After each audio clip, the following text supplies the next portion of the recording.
to a movie that I knew Jeff was going to like, but I didn't think he was going to like it as much as I saw him like it on Twitter. Yeah. Everything, Everywhere, all at once. All at once. So let's just get this out of the way right now. You should watch this movie if you're listening, if you haven't already. I'm just going to say, this at the end of the podcast, really, before we get on to tech supports. I'm just going to say, there's going to be some spoilers here that you probably don't want to hear if you haven't watched it. So just check out. This is your checkout warning. You can't talk about this movie and not spoil it. It's impossible. So it's tough. Yeah, it's tough. So we'll just warn you now. Be careful. Skip ahead a bit. Godspeed. So how did you feel? I mean, just to start with it, how did you like it as a whole? What was your experience with the movie? Well, I've seen it twice now. Okay. So I watched it first night and then watched it the next night. It is for sure in the top 3 movies that I've ever seen in my life. So, you know, I wrestle with giving, I guess it really just depends on who I'm talking to about the movie and whatnot, or I'm like, I could bump it to number 1. But it's up there. So to say I liked it is an understatement of the year. It is the best movie I've seen in a very, very long time. In what ways? So just as a whole, cinematography, like how, like in what ways is it? So I mean, it's not like the cinematography. Well, there's some crazy shots in that movie. The lighting, and the editing. I think whoever fucking edited this movie is god tier. A god, yeah. It wasn't fancy. Like the film, it didn't look like Dune, right? Dune is one of the most beautiful films I've ever seen, ever. Like it looked good for different reasons than Dune, right? Yes, like it looked the way it needed to look. Yeah, it was, yes. And so, it's hard to even articulate how I feel about this movie. I thought the writing was extremely well done. I thought the fight scenes were well choreographed and unique. Very Jackie Chan. Yes. Oh yeah. Environmental in nature and comedic. In fact, Jackie Chan was on the short list to be the co-star of this movie. Oh really? Oh well, there you go. But they ended up getting the guy from Goonies. Yep. But who was amazing, by the way. I think that's a better choice because he's way more unassuming than a Jackie Chan would have been. But he had a very Jackie Chan type swagger swag to him. Yeah. Yeah. But he sold. I think he would have sold the heart more than Jackie Chan. Not saying Jackie Chan's a bad actor, but there's just something about the innocence of this character that I don't think Jackie Chan could have sold. I think Jackie Chan could have sold the martial arts maybe a little bit better, although this guy did perfectly fine. Yeah. But yeah. So yeah, the characters. Here's the thing: this movie is a character-driven film. There are like 5 characters in this movie, maybe 6 that are like real characters, and they all get their shine. There is no random ass side characters that come in and come out because they're hopping through fucking, or going through different multiverses and universes and different things. It's the same people playing different versions of themselves and doing it seamlessly. It was a marvel. It was I am still so blown away by not only how they filmed this movie, but they had 5 visual effects artists for this entire movie. 5 people. That's it. The budget was $25 million. 5 visual effects artists. And they did this. And the visual effects looked damn good. Yeah, it's not Endgame. It's not a Marvel movie. But more than good enough. Dude, when watching it, I wasn't thinking. At no point did I think to myself, all these visual effects are pulling me not out. Good. No, not once. Not No. once did I feel that. And I mean, I could tell that they didn't have all the money in the world, but they also used the money that they had just marvelously. It was insane. I still can't believe what they did. If you guys haven't seen this movie, you got to go see it. The premise is this. You've got a family that runs a laundromat, and they're having some tax issues with the IRS. So they're being audited, they're in debt, and then there's also some family dynamics. The daughter has got a girlfriend. They're Chinese, so the grandfather and the mother have a traditional outlook on life. Not necessarily saying that the mother disapproves, but she is scared to tell her father that, her daughter, likes the same sex, because he is very traditional. And not only that is Michelle Yeoh, who is a goddess and will win an Oscar. And if she doesn't, That'd be a crime.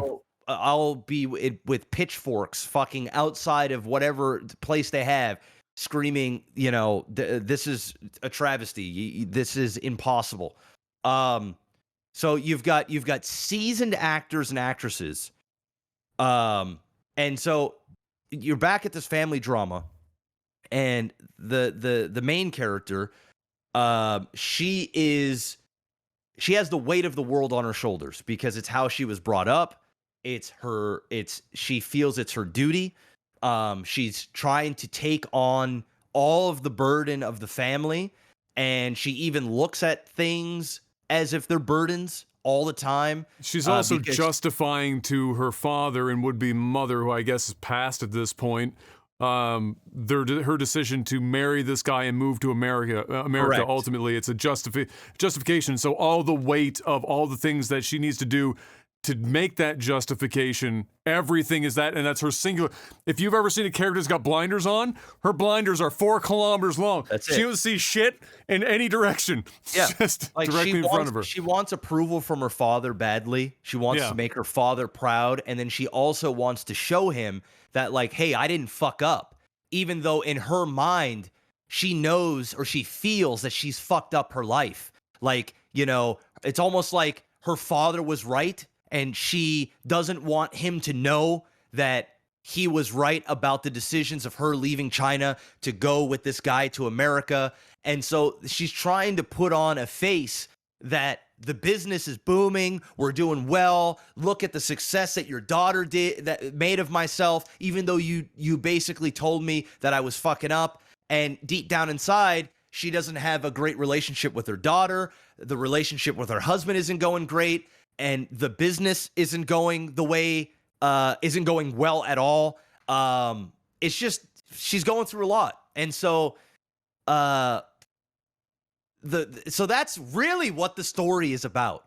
The multiverse and all this other stuff is just a really, it's a vehicle for it. It's a vessel to tell this story. And it's really about a family coming to terms with where they're at in life, who they are, and accepting that, and being in the present, and in appreciating what you have, is really what the story's about. But essentially, there is a different version of her that in a different universe that is a scientist, and she's a scientist. And she puts her daughter through a lot of these experiments because she wants her daughter to basically, be the best version that she can be. And she wants her to be sort of all-knowing and wants her to follow in her footsteps. It's a science-y multiverse analog for her feelings for her daughter in the main line. Correct. Yeah.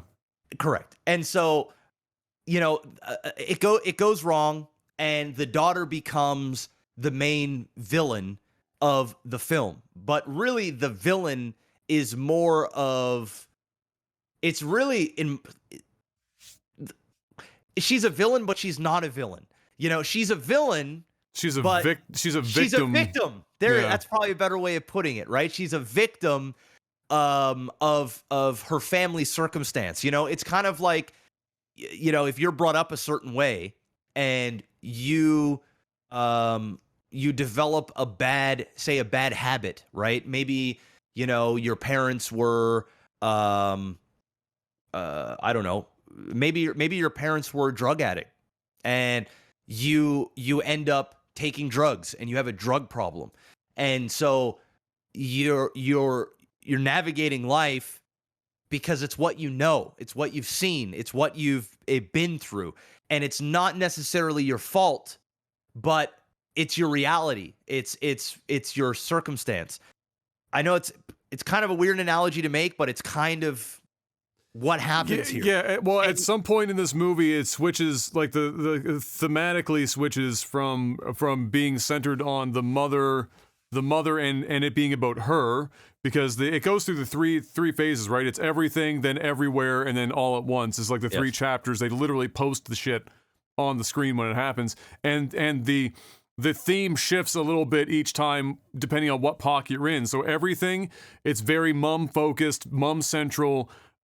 She's like, you see all the weight that's on her.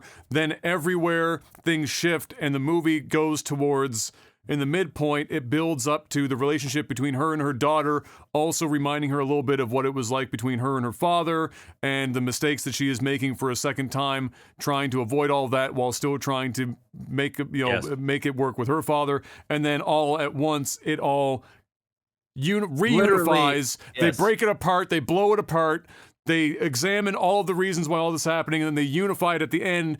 And like the theme becomes like, so there's an expectations on the mother, expectations of the daughter, expectations being placed by multiple people at multiple places, and then the end, the literally, like as a almost like a literary device, they use subverting expectations to be the solution to bringing this all together. So she stops fighting directly, which is the expectation that's put upon her as the mom, and she subverts it with the cheesy to a degree, but accepting everyone. She's literally she walks up the staircase literally in an acceptance meme through everyone on the staircase. She fought like her husband, right? Yes, and that was the whole thing. Is her husband's super passive, and he is in as much turmoil as she is, but in a different way.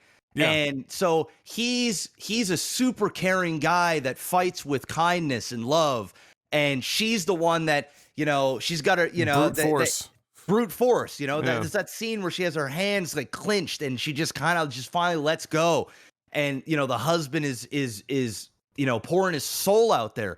And even in the multiverse, where it's a different version of the husband, and he's still the same way. And it's how he fights. And, you know, it's such a, and while all this is going on, guys, they're jumping between different multiverses, or they're channeling in on different minds of of different versions of themselves in different multiverses. So, for example, you would have to do something way out of the crazy, which was added to some of the fun of the movie and the wackiness of it, where, you know, somebody would have to, you know, staple something to their forehead in order to channel into another version of themselves, or you know, stick a plaque up their ass. You know what I'm saying? Like, just different crazy shit. So when I looked at the back and she's talking and I looked behind her, I could see the Employee of the Month awards. Yes. I actually looked at Emma. I said, those are all butt plugs. Yes. Every single one of them. And then as it turns out, it's exactly what they were.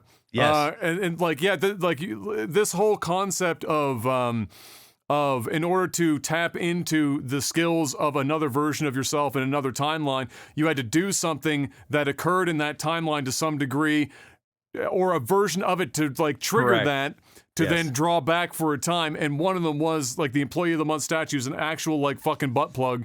And the guy gets like the information, you got to shove some shit up your ass in order to like bring this skill set that you need to make this fight happen. And this motherfucker like sumo drops from like the fucking like the 12 rafters. feet up in the air, and he just fucking lands on there. And then, turns around and he's ready to fight, And the best part is that it's still hanging out of his ass the rest of the fight. They've got it blurred, and blurred there's this crazy shit. fight scene, and, they've got dude's got statue up his asshole, and then another guy comes in, he's got like a fucking bong or some shit up his asshole. It was crazy. So, there's a lot of action in the movie.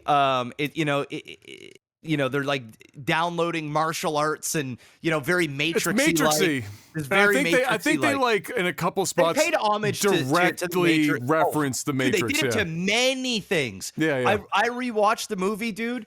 It's the same guys that made the music video Turn Down for What? The Daniels. There's that one scene where her daughter Joy goes through the floor. Yeah, and like plow drives the guy and breaks his neck. That was the same scene out of Turn Down for What? Dan? Yeah, and it goes through the fucking ceiling. Yeah. So, they paid homage to many things. There was The Mask. They did a scene straight out of The Mask. They did a scene straight out of Matrix. Yep. They did a scene out of dude, there is like 10, 15 movies that they took parts of and they paid homage to It was very creative. It was a great action movie. It was a great sci-fi type movie. It was a great family story, drama. I actually just love it. It was all the small things. And when I went to go rewatch it again, there were so many things that I didn't see, and like everything's on the everything bagel. It was just like very... well, that's like the whole when they said the everything bagel, and Em was like, "What the fuck is an everything bagel?" And I was like, "Okay, so." And then he eats one in the, he's in the scene. He's eating an everything bagel in the scene, and there's all sorts of like references to it. I mean, her hairstyle is literally in a bagel. Like, there's so much stuff that looked like a bagel. Loads, and they did so much. Like you were saying about the budget. I don't think I know of any movie that's ever done so much with so little in the grand scheme of things. Like that budget's tiny for the output that movie produced. Yes. I can't think of a single movie that I've ever personally watched that has done so much with so little, and at no point does it feel like a movie that had a budget that big. This felt like a movie with a way bigger budget, with top tier writing, top tier choreographers, top tier everything felt top of the line. Blew me away. Everything's so good. It blew me away. Good. There is the only like the small critique that I could give the movie. I thought it was a tad bit long. But outside of that, there's like maybe one or two scenes that could have done without, that I don't really think drove the story, but it was still fun to watch. Even with those scenes, I mean, it wasn't a problem for me because I ended up loving the movie. But yeah, I mean, it was just the attention to detail and just how smart the movie was. I mean, even in the very end where where she is fighting with kindness and kind of fulfilling everybody to get them to stop fighting each other, and the daughter is all angry and ready to fight her mother, and she gets into the martial arts stance and she opens up her instead arms. instead of the fighting stance she opens said, her arms up. come to mama, right? And even in that fight, she wasn't fighting, she was just blocking and deflecting, and the whole like, I'm your mother, and then it was just such an emotional roller coaster. We're talking crazy. They made me want to be a rock for a while. Yeah, dude, it was just it was so good and so clever. One of my favorite movies of all time. I mean, I could talk about this movie for hours. You said on Twitter, now you got to backtrack. You said that it supplanted your favorite for your new favorite movie of all time. Are you saying now that it's kind of a battle in your mind between Dawn and or From Dusk Till Dawn? It's better than From Dusk Till Dawn. Oh, yeah, okay. No, for sure. I really can't think of a movie that I like more than that right now. But there's so many great movies that I've seen over the years that like.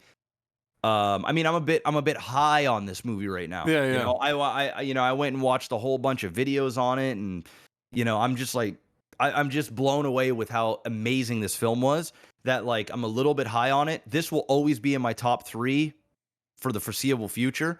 And I think it's also just because I know that it was a small budget with very few people and it just worked. And I saw Doctor Strange that probably had a $250 million budget, and that movie is absolute dog shit compared to this. It's not even like that movie's so forgettable and has no heart, and it's just fucking regurgitated Marvel crap compared to this, that it was like just sculpted. It gives you hope that there's still like cinema that can be made now that's new and good, and not because we're living through the Marvel Disney era, right? Where everything is a formula, everything is like a $500 million budget fucking gong show that somehow still manages to get worse and worse visually as time goes on. And then you get this $25 million masterpiece that pops up. Yes. And you're like, look, you don't need to spend all that money to make a good movie that people want to fucking watch. What an amazing, it's just I hope it sparks more of that. There right? has been. This has been a good year for movies, man. Like I saw Norseman as well. That shit I watched that as well. Em and I watched that as well. Yeah, that shit was fucking really good. I mean, that was a 90. I mean, it was a big budget Viking movie. It was $90 million Viking movie. Yeah, but it was different. It wasn't your standard commercial. If anything, I think probably people went in disappointed because it wasn't what they advertised. It was different for sure, but it was a good different. We also got Unbearable Weight of Massive Talent. I mean, there's been some really good movies as of late, and I said that too. Like when COVID was going on, I said at the very least, hopefully, the fact that everybody's cooped up and doing nothing, that we're going to get some really good art. We're going to get some great music. We're going to get some great movies, some great TV, because people have all the time in the world to write, and everything's just come to a stop. And I think that we're starting to get some of that. So yeah, no, I loved it. It's a good movie. Everybody should go watch it. Yeah, 100%.